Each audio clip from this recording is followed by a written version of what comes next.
Nous allons voir maintenant comment paramétrer des rendez-vous. Pour ce faire, tout simplement on clique sur rendez-vous et là, on n'a pas de rendez-vous à l'heure actuelle, on fait nouveau. Ici, on met le titre du rendez-vous, donc par exemple démonstration de logiciel.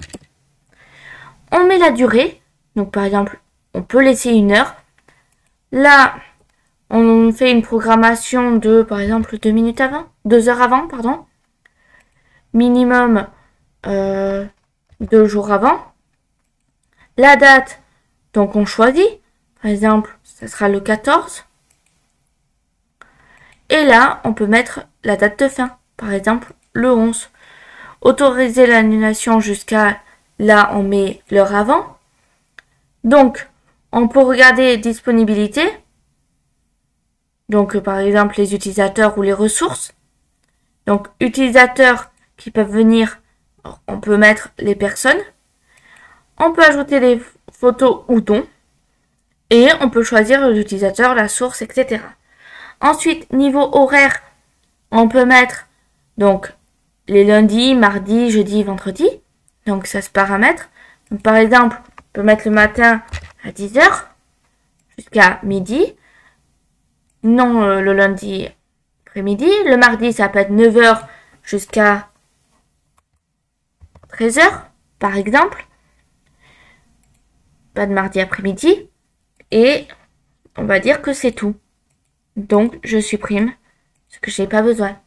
Donc, la démonstration de logiciel, ce sera le lundi et mardi matin. Ensuite, on peut mettre des options. Donc, le fuseau horaire. Donc, moi, je suis en France, donc c'est Paris.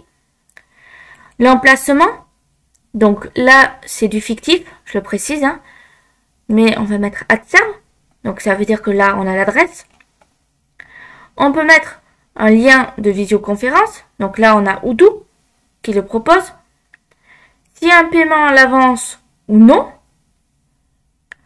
On peut limiter aux heures de travail. Donc, créer des opportunités. Si on ne sait pas ce que c'est, on a le petit point d'interrogation. Pour chaque rendez-vous programmé, créer une nouvelle opportunité et attribuer-la à l'utilisateur responsable, si on le souhaite. Donc là, on a les rappels qui vont arriver. L'email de confirmation. Donc, on a donc plusieurs possibilités. Email d'annulation. Donc là, les contacts qui doivent être informés à chaque fois qu'un rendez-vous non est pris ou annulé, qui y participe ou non. Donc là, il suffit juste de mettre qui doit être informé. On peut autoriser ou non les invités, c'est-à-dire des personnes externes. Donc dans mon cas, non. Des questions. Donc on peut ajouter une ligne, par exemple, et dire, par exemple, comment allez-vous?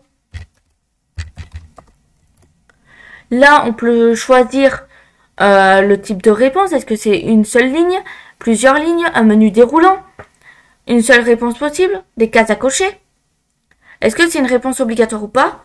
Et là, ça veut dire que on aura un exemple de réponse. Donc moi, si par exemple je mets radio et que je fais ajouter une ligne, ça veut dire bien, mal, très mal, etc. Bon, c'est juste pour l'exemple. Là, j'enregistre et je ferme. Donc on peut voir la question est arrivée. Je peux mettre un message si je le désire. Je peux mettre donc un message encore supplémentaire parce que j'ai un message d'introduction et un message supplémentaire. Si je retourne sur toutes les informations, on peut voir que c'est bon. Je peux faire un aperçu. Ici. Donc là, on peut voir que les rendez-vous sont bien programmés. C'est parfait. Donc, je peux choisir l'heure, comme ceci. Donc, je peux confirmer le rendez-vous. Si je retourne en arrière, donc ça veut dire que pour retourner en arrière, ici, je retourne donc sur l'éditeur.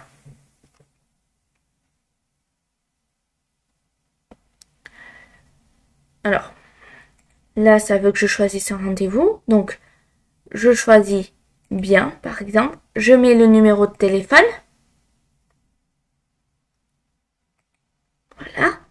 et je confirme mon rendez-vous. Donc là, le rendez-vous a été fait avec succès. Je peux annuler ou reprogrammer et le rendez-vous est annulé. Si je retourne donc sur mon compte maintenant, ici, je peux aller sur éditer ou ailleurs si je le souhaite. Là, je retourne à la page d'accueil. Si je vais à nouveau sur rendez-vous, je peux voir que j'ai un des rendez-vous déjà de créer. Voilà comment ça se passe.